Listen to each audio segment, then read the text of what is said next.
لله الحمد لله نحمده ونستعينه ونستغفره ونؤمن به ونتوكل عليه ونعوذ بالله من شرور أنفسنا ومن سيئات أعمالنا من يهده الله فلا مضل له ومن يضلله فلا هادي له ونشهد أن لا إله إلا الله ونشهد أن محمدا عبده ورسوله أما بعد فأعوذ بالله من الشيطان الرجيم ببركة بسم الله الرحمن الرحيم وما أرسلناك إلا رحمة للعالمين صدق الله مولانا العظيم وبلغنا رسوله النبي الأمين المكين المبين المعين الكريم ونحن على ذلك من الشاهدين والشاكرين والحمد لله رب العالمين. على حضرت عظیم البرکت مجددین ملت الشیخ امام احمد رضا خان فاضل بریلوی رضی اللہ تعالی عنہ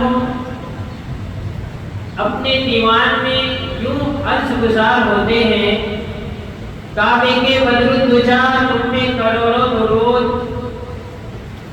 کعبے کے بدر الدجا تم پہ کروڑوں درود، طیبہ کے شمس الضحا تم پہ کروڑوں درود، دل کرو ٹھنڈا میرا وہ کفی پر چاند سا، دل کرو ٹھنڈا میرا وہ کفی پر چاند سا، سینے پہ رکھ دو ذرا تم پہ کروڑوں درود، اور کوئی غیب کیا تم سے نیہا ہو بھلا، اور کوئی غیب کیا تم سے نیہا ہو بھلا، جب نہ خدا ہی چھپا تم پہ کروڑوں درود. اور آخر میں کہتے ہیں کہ کام وہ لے لیجئے تم کو جو راضی کرے، کام وہ لے لیجئے تم کو جو راضی کرے، ٹھیک ہو نام رضا تم پہ کروڑوں درود، ٹھیک ہو نام رضا تم پہ کروڑوں درود. آئیے سب سے پہلے مل کر ہم اور آپ آقائے نامدار مدینے کے تاجدار جناب احمد مجتبی محمد مصطفیٰ صلی اللہ تعالی علیہ وسلم کی بارگاہ میں جی لگا کر درود پاک پڑھیں. پڑھیے الصلاۃ والسلام علیک یا رسول اللہ، الصلاۃ والسلام علیک یا حبیب اللہ، الصلاۃ والسلام علیک یا نور اللہ صلی اللہ تعالی علیہ وسلم. عزیزان گرامی، ابھی میں نے جس آیت مقدسہ کی تلاوت کا شرف حاصل کیا، اللہ رب العزت اپنے پاک کلام میں ارشاد فرماتا ہے: وَمَا أَرْسَلْنَاكَ إِلَّا رَحْمَةً لِلْعَالَمِينَ. اے محبوب، ہم نے آپ کو سارے جہان کے لیے رحمت بنا کر بھیجا ہے. جب میرے آقا حضور رحمت عالم صلی اللہ تعالی علیہ وسلم اس دار فانی میں مبعوث فرمائے گئے تو کسی ایک خاندان کے لیے نہیں، کسی ایک قبیلہ کے لیے نہیں، کسی ایک شہر یا ایک محلے کے لیے نہیں، کسی ایک اسٹیٹ کے لیے نہیں، بلکہ ساری کائنات کے لیے. اب دنیا میں جتنے بھی کائنات ہے تمام کے لیے اللہ رب العزت نے حضور رحمت عالم صلی اللہ تعالی علیہ وسلم کو رحمت بنا کر بھیجا ہے. اس سے پہلے جتنے بھی انبیاء کرام تشریف لائے، جتنے بھی رسولان اعظام تشریف لائے، وہ کسی محلے کے لیے، وہ کسی قبیلے کے لیے وہ محدود تھے کہ یہ فلاں قبیلہ کے نبی ہے، یہ فلاں قوم کے نبی ہے.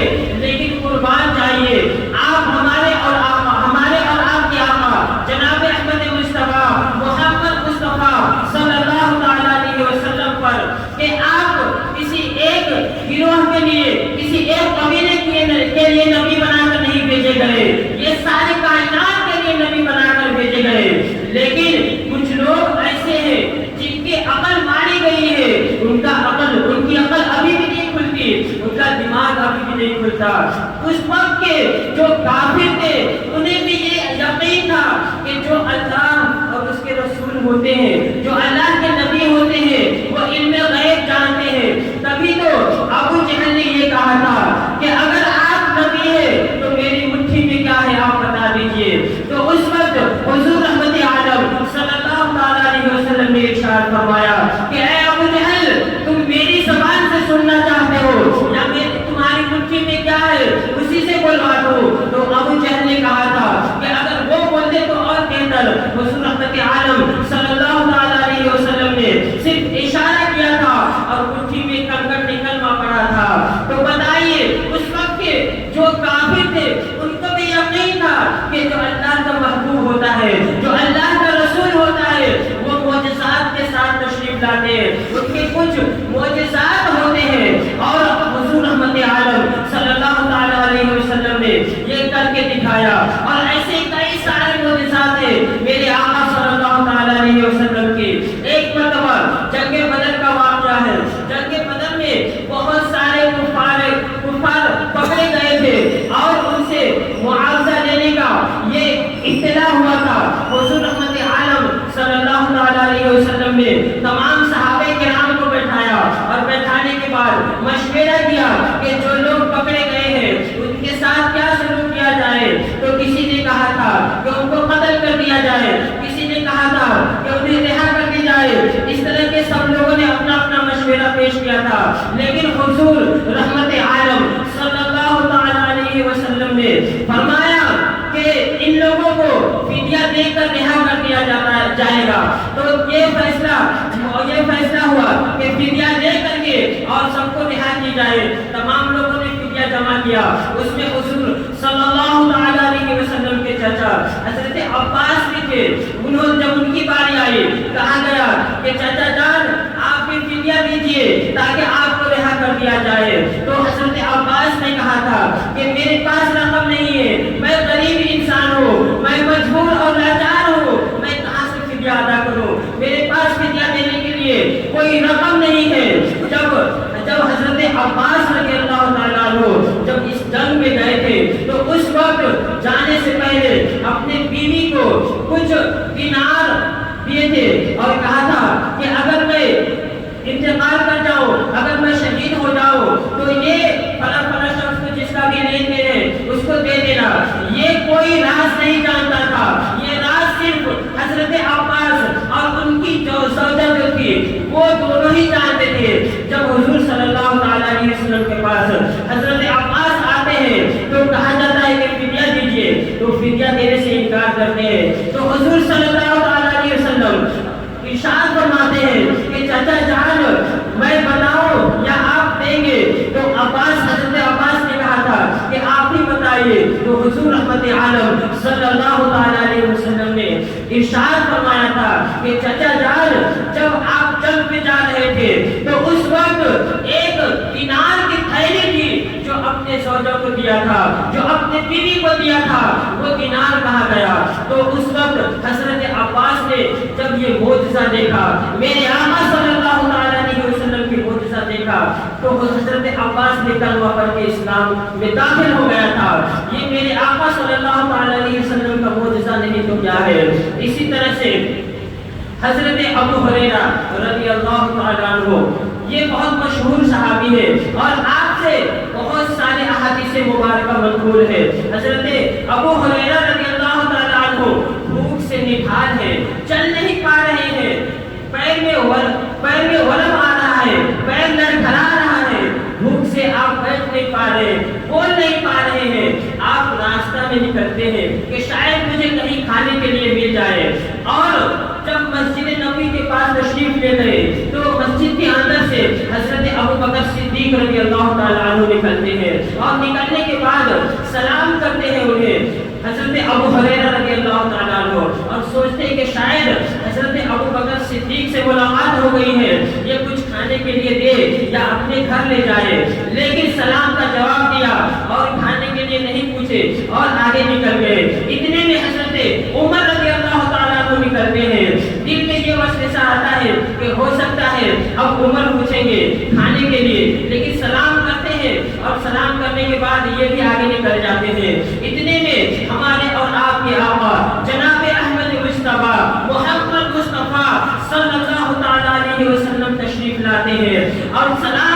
ہیں جیسے ہی سلام کرتے ہیں حضرت ابو ہریرہ آواز کو پہچان لیتے ہیں کہ ابو ہریرہ کافی دنوں سے بھوکا ہے اور اس کو کھانے کی حاجت ہے۔ حضور رحمت عالم صلی اللہ تعالی علیہ وسلم حضرت ابو ہریرہ کو اپنے ساتھ لیتے ہیں اور اپنے گھر میں چل دیتے ہیں۔ جب وہاں جاتے ہیں تو دیکھتے ہیں کہ ایک دودھ کا پیالہ ہے اور وہ پیالہ رکھا ہوا ہے۔ حضرت ابو ہریرہ سے اپنے پاس منگاتے ہیں اور حضور صلی اللہ تعالی علیہ وسلم ارشاد فرماتے ہیں اے ابو ہریرہ جاؤ اور اصحاب صفہ پہ میرے چند چاہنے والے بیٹھے ہوئے ہیں، صحابہ کرام بیٹھے ہوئے ہیں، انہیں بھی لے آؤ تاکہ وہ بھی دودھ نوش فرما لیں گے اور ان کی بھی طاقت آ جائے گی۔ جب حضرت ابو ہریرہ رضی اللہ تعالی عنہ وہاں سے نکلتے ہیں تو سوچتے ہیں کہ یا اللہ ایک پیالہ دودھ ہے اور اصحاب صفہ میں نہ جانے کتنے لوگ ہوں گے، پتہ نہیں میرا تو ہوگا نہیں اس میں، لیکن وہ لوگ کہاں سے پیئیں گے؟ جب میرا ہی نہیں ہوگا تو وہ لوگ کہاں سے پیئیں گے؟ لیکن وہ صحابی رسول تھے، ایمان تھا کہ جب حضور نے بلایا ہے تو وہی پلائیں گے۔ تمام صحابہ کرام کو حضرت ابو ہریرہ رضی اللہ تعالیٰ عنہ بلا کر لاتے ہیں۔ وہاں پر تقریباً 70 لوگ موجود تھے اور تمام کے تمام لوگ آتے ہیں۔ آنے کے بعد تمام لوگ سب کا سب بنا کر بیٹھ جاتے ہیں اور قطار سے ایک طرف سے حضور رحمت عالم صلی اللہ تعالی علیہ وسلم نے حکم فرمایا کہ ابو ہریرہ سب کو دودھ پلانا شروع کرو۔ اب حضرت ابو ہریرہ جو کافی دنوں سے بھوکے پیاسے ہیں اور انہی کو حضور صلی اللہ تعالی علیہ وسلم ارشاد فرماتے ہیں کہ ابو ہریرہ دودھ پلاؤ، لیکن حضرت ابو ہریرہ نے دودھ پلانا شروع کیا۔ تمام صحابہ کرام نے دودھ پیا، ایک پیالہ دودھ ہے، تمام صحابہ کرام نے پیا اور پینے کے بعد آخر میں حضرت ابو ہریرہ رضی اللہ تعالیٰ عنہ کا نمبر آتا ہے۔ جب آپ کا نمبر آتا ہے تو حضور صلی اللہ تعالیٰ علیہ وسلم فرماتے ہیں کہ ابو ہریرہ اب تم پیو، جتنا پینا ہے پیو۔ حضرت ابو ہریرہ فرماتے ہیں تو میں ایک مرتبہ پیا، 2 مرتبہ پیا، 3 مرتبہ پیا۔ جب حضور صلی اللہ تعالیٰ علیہ وسلم نے ارشاد فرمایا کہ ابو ہریرہ اور چاہتے تو اور پیو، تو میں نے اور پیا، ایک پیالہ دودھ اور 72 لوگوں نے پیا۔ پھر اس کے بعد جب حضرت ابو ہریرہ پی لیتے ہیں تو پینے کے بعد جب آخر میں حضور رحمت عالم صلی اللہ تعالی علیہ وسلم اس دودھ کو پی کر ختم کرتے ہیں۔ بتائیے یہ حضور رحمت عالم صلی اللہ تعالی علیہ وسلم کا معجزہ نہیں تو کیا ہے کہ ایک پیالہ دودھ اور 72 لوگوں نے جی بھر کے پیا ہے۔ ایسا نہیں کہ کسی نے تھوڑا پیا، کسی نے ایک پیالہ پیا، کسی نے 2 پیالے پیے، نہیں ایسا نہیں، بلکہ جی بھر کے 72 لوگوں نے پیا ہے۔ تبھی تو شاعر کہتا ہے کہ کیوں جناب ابو ہریرہ کیسا تھا وہ جام مست، کیوں جناب ابو ہریرہ کیسا تھا وہ جام مست، جس سے 70 صاحبوں کا دودھ سے منہ پھر گیا، جس سے 70 صاحبوں کا دودھ سے منہ پھر گیا۔ میرے پیارے آقا صلی اللہ تعالی علیہ وسلم کے پیارے دیوانوں، حضرت ابو ہریرہ رضی اللہ تعالی عنہ فرماتے کہ وہ دودھ پیا اور اس کے بعد سے اللہ رب العزت نے میرے اندر وہ طاقت اور توانائی پیدا کر دیا کہ اس سے پہلے میرے اندر کبھی اتنی طاقت نہیں تھی کہ میں جنگ میں لڑ سکوں اور میں بہادری دکھا سکوں، لیکن دودھ پینے کے بعد میرے اندر کافی قوت پیدا ہو گئی۔ عزیزانی گرامی، بتائیے حضور رحمت عالم صلی اللہ تعالی علیہ وسلم کا یہ معجزہ نہیں تو کیا ہے؟ لیکن اس کے باوجود بھی بہت ایسے لوگ ہیں جو حضور صلی اللہ تعالی علیہ وسلم کے معجزے کو انکار کرتے ہیں۔ حضور صلی اللہ تعالی علیہ وسلم کو علم غیب تھا یا نہیں تھا، اسی میں آج تک بحث ہو رہی ہے اور انکار کرتے ہیں کہ حضور صلی اللہ تعالی علیہ وسلم کو علم غیب نہیں تھا۔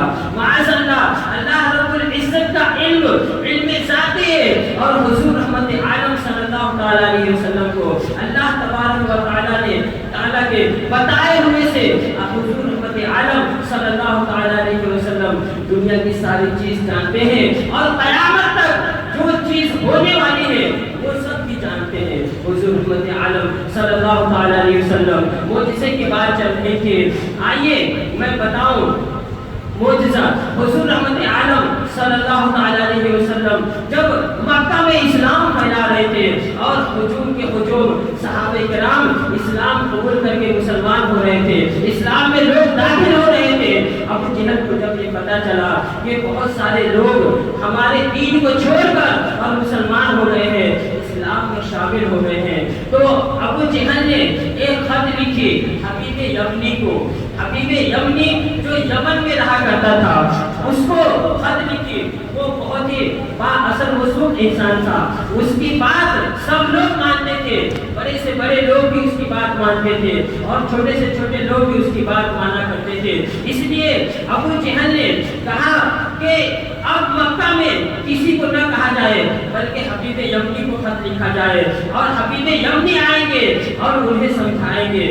جب حبیب یمنی وہ ابو جہل کی خط کو پڑھتا ہے تو پڑھنے کے بعد وہاں سے روانہ ہوتا ہے مکہ کے لیے، اور جب مکہ وہ آتا ہے تو یہاں پر ابو جہل سے ملتا ہے، عتبہ سے ملتا ہے، شیبہ سے ملتا ہے، تمام لوگوں سے ملتا ہے، اور ملنے کے بعد یہ گفتگو ہوتی ہے کہ ایک مکہ میں محمد صلی اللہ تعالی علیہ وسلم آئے ہیں جو نیا دین لے کر آئے ہیں، نیا مذہب لے کر کے آئے ہیں، اور وہ کہتے ہیں کہ اللہ ایک ہے اور اس کا کوئی شریک نہیں ہے، لہذا آپ سمجھائیے انہیں، آپ کی بات مانیں گے کیونکہ آپ کی بات کو کوئی رد نہیں کرتا ہے۔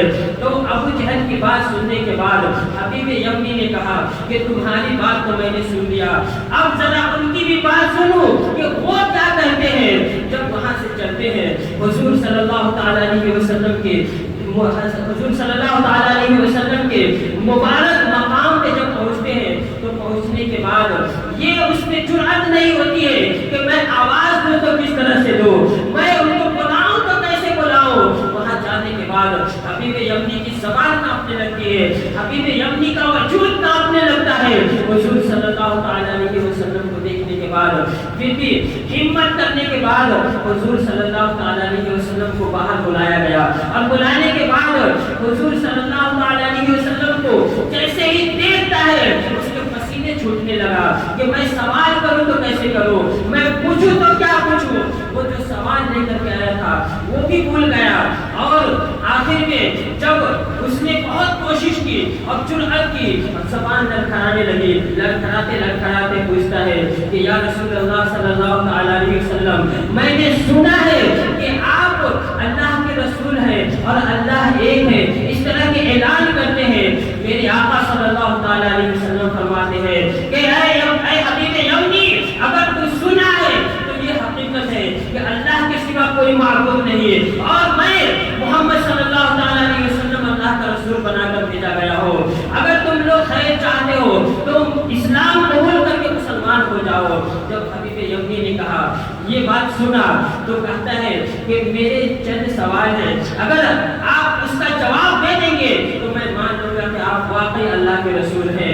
کہا کہ آپ پوچھو۔ جب حبیب یمنی لڑکھڑاتے زبان میں کہتا ہے کہ یہ بتائیے کہ اگر آپ اللہ کے رسول ہیں تو چاند کو 2 ٹکڑے کر کے بتائیے۔ حضور رحمت عالم صلی اللہ تعالی علیہ وسلم نے چاند کی طرف اشارہ کیا، اور اشارہ کرنے کے بعد چاند 2 ٹکڑے ہو گیا۔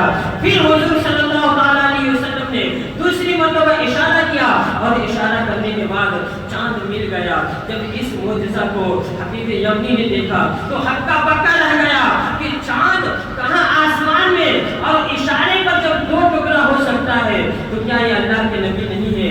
جب حضور صلی اللہ تعالی علیہ وسلم نے ارشاد فرمایا کہ دوسرا سوال کیا ہے وہ عرض کرو، تو حبیب یمنی نے کہا کہ اب میں دوسرا سوال نہیں کر سکتا، میری زبان میں اتنی قوت اور گویائی نہیں ہے کہ میں دوسرا سوال کر سکوں، لیکن ایک میرے دل میں بات کھٹکتی ہے کہ یا رسول اللہ صلی اللہ تعالی علیہ وسلم وہ سوال بھی آپ ہی کرے اور جواب بھی آپ ہی دے۔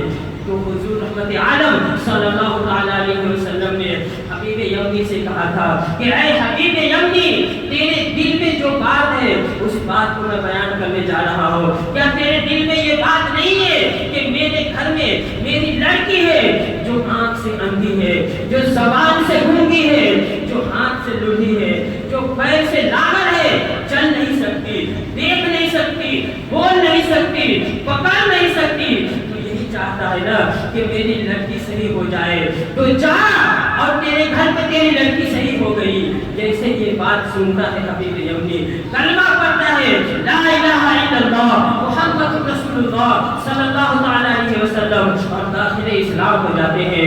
جب وہاں سے خوشی کے مارے جب وہ گھر جاتا ہے، جیسے ہی گھر پہ دستک دیتا ہے تو اندر سے دروازے کھولنے والے نے دروازہ کھولا۔ جب دروازہ کھولا گیا تو دیکھتا کیا ہے کہ وہی لڑکی جو آنکھ سے اندھی ہے، جو ہاتھ سے للی ہے، جو پیر سے لاغر ہے، جو چل نہیں سکتی ہے، وہ آ کر کے دروازہ کھولتی ہے۔ جب حبیب یمنی نے اس ماجرا کو دیکھا تو بے ساختہ کہتا ہے کہ اے یہ تو بتا کہ تو صحیح کیسے ہو گئی؟ تو وہ لڑکی جواب دیتی ہے کہ ابو جان، جب تم مکہ میں کلمہ پڑھ رہے تھے اس وقت ایک نورانی چہرہ والا ایک شخص آتا ہے اور آنے کے بعد مجھے کہتا ہے کہ بیٹی کلمہ پڑھ، مکہ میں تیرا باپ کلمہ پڑھ رہا ہے اور یمن میں تو کلمہ پڑھ۔ اور میں کلمہ پڑھ کے جیسے ہی مسلمان ہوئی اللہ رب العزت نے مجھے شفا دے دیا۔ یہ حضور رحمت عالم صلی اللہ تعالی علیہ وسلم کا معجزہ ہے۔ یہ معجزہ دیکھنے کے بعد جو کافر ہے، جو اسلام کو نہیں سمجھتا، وہ مسلمان ہو رہے ہیں۔ اور آج کچھ لوگ ایسے ہیں جو اپنے آپ کو مسلمان کہتے ہیں، داڑھی ٹوپی بھی ہے، کرتا پائجامہ بھی ہے اور اپنے آپ کو ایمان والا بھی کہتا ہے، قرآن کی تلاوت بھی کرتا ہے، حدیث مبارکہ بھی پڑھتا ہے، اس کے باوجود بھی کہتا ہے کہ حضور صلی اللہ تعالی علیہ وسلم کو ان پہ غیب نہیں تھا۔ معاذ اللہ، وہ یہ کہتے ہیں کہ حضور صلی اللہ تعالی علیہ وسلم مر کر مٹی میں مل گئے۔ ارے جب قرآن کہتا ہے، جب حدیث کہتا ہے کہ جو اللہ کی راہ میں شہید ہو گئے انہیں مردہ نہ کہو، بلکہ یہاں تک کا آیا ہے قرآن میں کہ مردہ کہنا تو دور کی بات ہے، بلکہ اپنے دل میں گمان بھی نہ کرو کہ یہ مردہ ہے۔ تو جو اللہ کے راہ میں شہید ہوئے ان کے بارے میں ہم گمان بھی نہیں کر سکتے، اور جس کے بارے میں جس کے متعلق سے حضور رحمت عالم صلی اللہ تعالی علیہ وسلم کے چاہنے والے یہ شہداء کرام پیدا ہوئے، تو کیا ہم ان کو مردہ کہہ سکتے ہیں؟ ہرگز نہیں۔ جب شہداء کرام کو ہم مردہ نہیں کہہ سکتے تو پھر اللہ کے رسول صلی اللہ تعالی علیہ وسلم کو مردہ کیسا کہا جا سکتا ہے؟ عزیزان گرامی، ہمیں ضرورت ہے ایسے لوگوں سے بچنے کی اور بچ کے رہے۔